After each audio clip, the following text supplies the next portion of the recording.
नमस्कार, जनवार्तामध्ये आपलं स्वागत। सर्वप्रथम पाहूया ठळक बातम्या।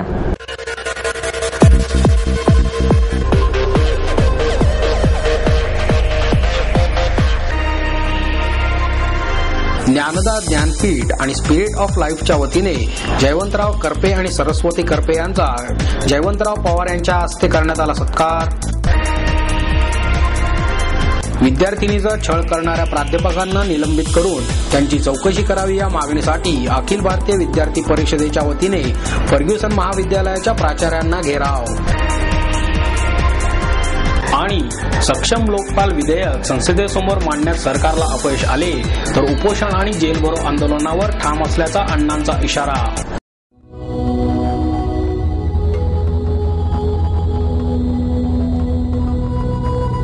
भृगु संहिता से जानिए आपके पिछले जन्म के बारे में, जानिए आपके इस जन्म के बारे में, जानिए आपके अगले जन्म के बारे में।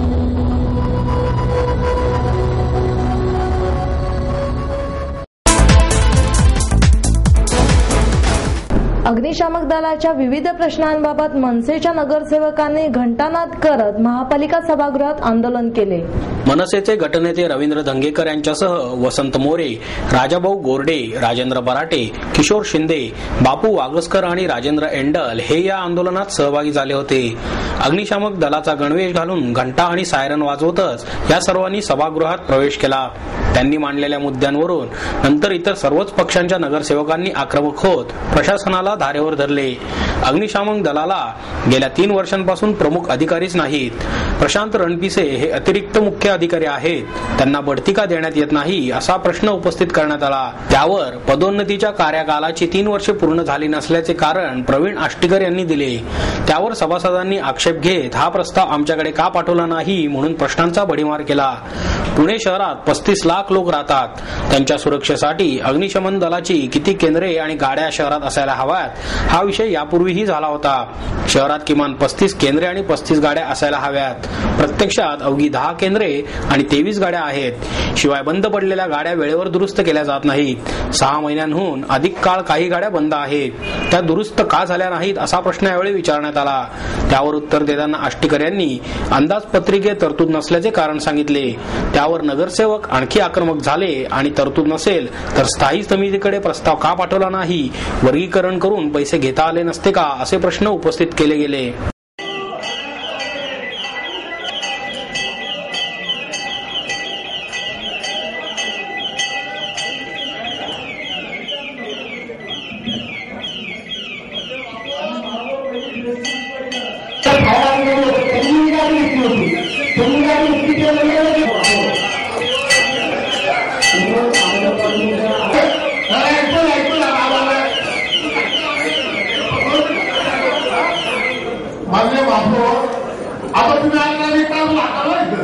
सहा महिन्यापासून पुणे शहरामधील ज्या महत्त्वाच्या 2 फायर ब्रिगेडच्या गाड्या आहेत, या गाड्या 6 महिन्यापासून धूळखात पडून आहेत। या गाड्या रिपेअर झालेल्या नाही आहेत। मी गेल्या 15 दिवसापासून हा प्रश्न वारंवार उपस्थित करतोय, परंतु त्याच्याकडे महानगरपालिकेच्या अधिकाऱ्यांचं लक्ष नाहीये।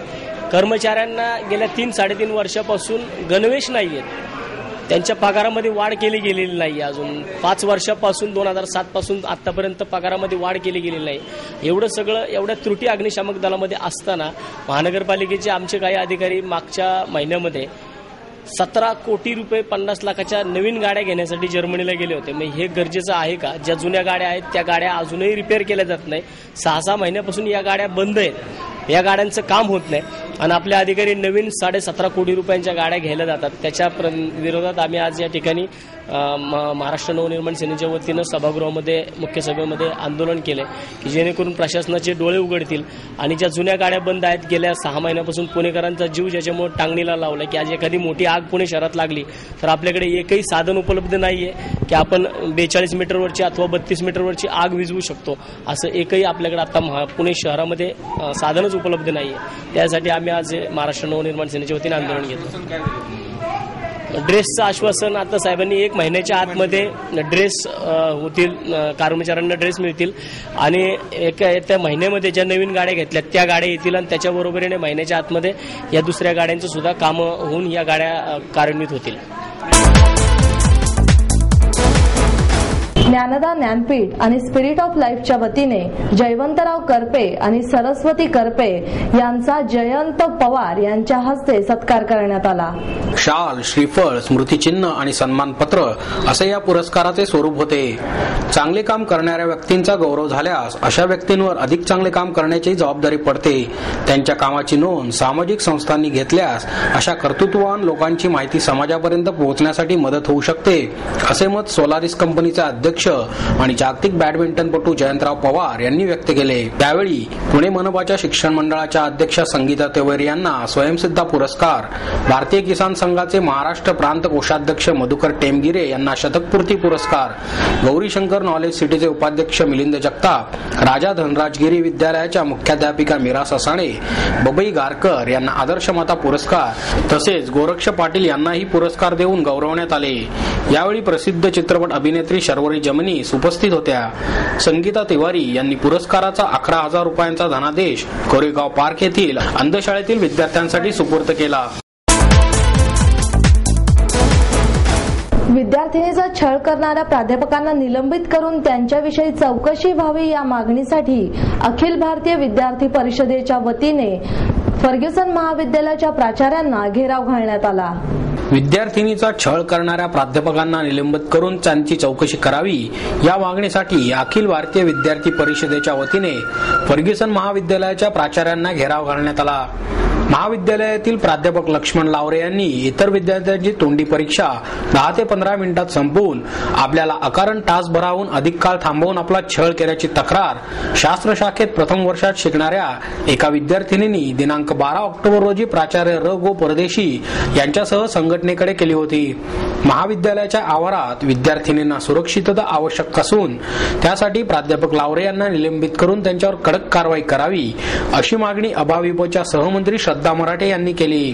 नमस्कार. अखिल भारतीय विद्यार्थी परिषदेकडून श्रद्धा मराठे, मी पुण्याची सहमंत्री आहे आणि आता फर्ग्युसन कॉलेजमध्ये जे विद्यार्थिनी बद्दल जे काही गैरवर्तन प्राध्यापकांकडनं केलं गेलं, प्राध्यापक लावरे सर म्हणून आहेत ज्यांच्याकडनं हे केलं गेलं आणि आज विद्यार्थिनी म्हणजे आज जेव्हा कॅम्पसवर फिरतात तर त्यांना कुठेतरी प्रोटेक्शन राहायला पाहिजे की भले मग वायवा असू दे एखाद्या रूम मध्ये किंवा कॅम्पसवर फिरत असू देत विद्यार्थिनी.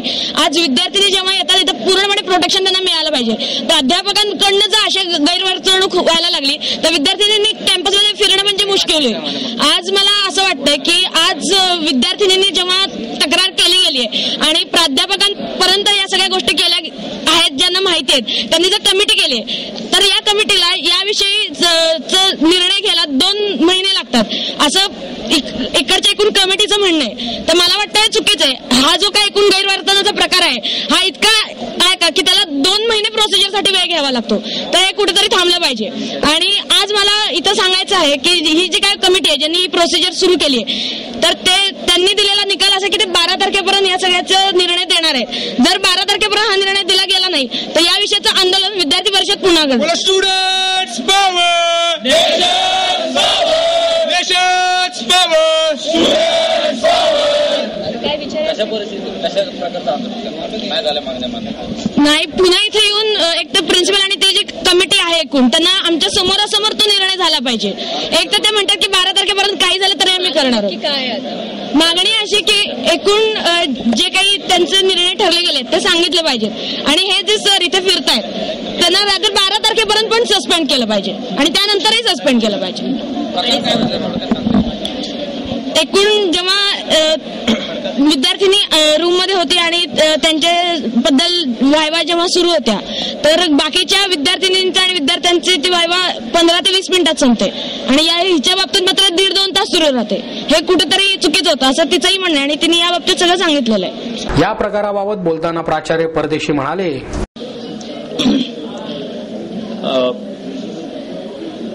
12-14 ऑक्टोबरला एक अशी तक्रार आली विद्यार्थिनीची की एका प्राध्यापकाविरुद्ध. त्यामुळे लगेच जी संस्थेतर्फे कमिटी आहे त्या कमिटीकडे हे काम देण्यात आलं, कायदेशीर कमिटी जी आहे, आणि त्यामुळे जी त्यांची कार्यवाही चाललेली आहे आणि त्यांचा रिझल्ट आल्यानंतर त्याच्यावर योग्य तो निर्णय घेण्यात येईल. आता जसं सांगितलं गेलं की त्या जे मेंबर्स आहेत कमिटीचे सदस्य ते बाहेरगावचे असल्यामुळे त्यांची वेळ घेतलेली आहे आणि आताच सांगितल्याप्रमाणे 12 जानेवारी तारीख देण्यात आलेली आहे. नाही त्याच्यात थांबून घेतलेलं होतं याच्यासाठी प्रॅक्टिकलच्या वेळेला वेळ लागला एवढंच सांगण्यात आलेलं आहे. त्यात काही बाकीचं उल्लेख नाही.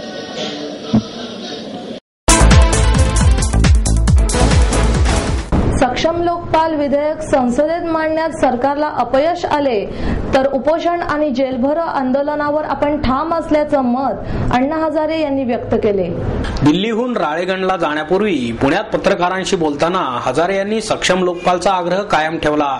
सरकारने शब्द फिरवल्यास आंदोलनावर ठाम असल्याचा इशाराही त्यांनी दिला. दिल्लीत 27 ते 3 डिसेंबर दरम्यान आंदोलन करण्यात येईल तर 1 जानेवारीला देशभरात जेलभरो आंदोलन करावे असे आवाहनही त्यांनी पुन्हा केले. कमकुवत लोकपाल विधेयकाबाबत आक्षेप घेत त्याविरोधात पुन्हा आंदोलन उभारण्याचा इशारा देणारे अण्णा सक्षम लोकपाल आणण्याचे वचन पंतप्रधान डॉक्टर मनमोहन सिंग यांनी पाळल्यास त्यांचा सत्कार करण्यासही तयार आहेत. संभाव्य आंदोलनाच्या ठिकाणीच गुलाब पुष्प देऊन पंतप्रधानांचा सत्कार करण्याचा विचारही अण्णांनी यावेळी व्यक्त केला. अंदर बिल है, निकम्मा बिल है, उससे करप्शन को ब्रेक नहीं लगेगा. करप्शन को ब्रेक लगेगा. ये अगर संसद में आ गया और हम लोगों को सब पसंद हो गया तो 27 तारीख को मेरा रामलीला मैदान पर जो अनशन होने वाला है और 1 तारीख को जेल भरो होने वाला है, तो रामलीला मैदान में वो अनशन को मैं रोक सकूंगा अगर इन्होंने सही बिल नहीं तो 1 तारीख को जेल भरो पूरी देश की जनता जेल में जाएगी. ये तय हो गया, इसमें कोई बदलाव नहीं. 27 सिटीजन चार्टर, सीबीआई, अरे कौन है, ये लोकपाल के दायरे में आना ही चाहिए. उसको छोड़ना, उसके बिना करप्शन कम नहीं होगा. तो ये हम लोग सरकार से अपेक्षा करते हैं कि अभी 10 साल बीत गए, अभी ज्यादा समय नहीं बिताना. अच्छा कठोर सशक्त लोकपाल वो अभी लेकर आइए और 27 के पहले ये मैसेज दो जनता को कि हम एक अच्छा सशक्त लोकपाल बिल लाए हैं. तो हम अनशन रुक जाएंगे और पंतप्रधान को बुलाएंगे और उनको एक गुलाब का फूल दे देंगे स्वागत के लिए. जनता के लिए अच्छा काम किया. अगर नहीं किया तो जेल भरो.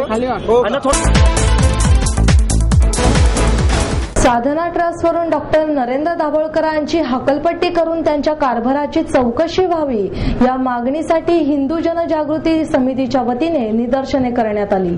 साने गुरुजींच्या साधना साप्ताहिकाचा गैरवापर करून अंधश्रद्धा निर्मूलन समितीच्या नावाखाली हिंदूंच्या श्रद्धा दुखावणाऱ्या डॉक्टर नरेंद्र दाभोळकर यांनी आपल्या पदाचा राजीनामा द्यावा या मागणीसाठी हिंदू जनजागृती समितीच्या वतीने साधना ट्रस्टच्या शनिवार पेठेतील कार्यालयासमोर निदर्शने करण्यात आली.